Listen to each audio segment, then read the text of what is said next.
The 15-minute city plan would see people's workplaces, their children's schools, sports centres where they exercise, the cafes and restaurants where they meet their friends, and the stores they shop in all be within a 15-minute walk or short bike ride from their home.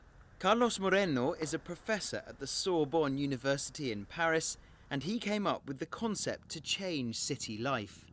With the climate change and the pandemic crisis, we needed to implement another urban lifestyle for living in the proximity, for using more and better the resources, for reducing our CO2 emissions, and to continue to develop the economical and social activities in the different districts of cities.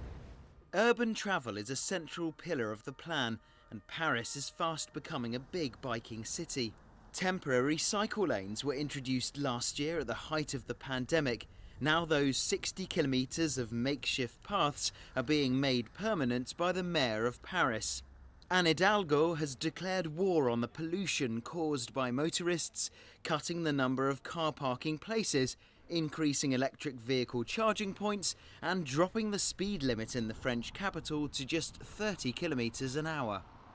The mayor of Paris, who works in these grand offices, is an advocate of the 15-minute city idea. Anne Hidalgo says she's going to run for president next year, and so Carlos Moreno's theory is likely to get more press and have to withstand more criticism about its viability.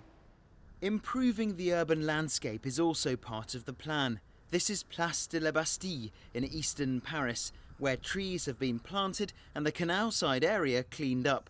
The 15-minute city plan could work well in rich countries like France, but what about the cities in emerging economies? Moreno says there is interest in Latin America and Asia in changing city life.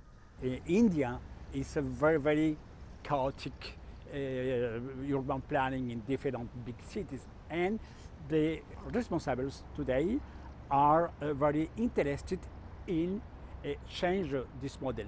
In China, 2 weeks ago, I had the opportunity to deliver a talk for the principal urban planners of the big metropolises in China. The effects of the climate emergency are being felt across the world, and Moreno says there must be rapid policy changes or the next 10 years could be catastrophic. The question today is not to give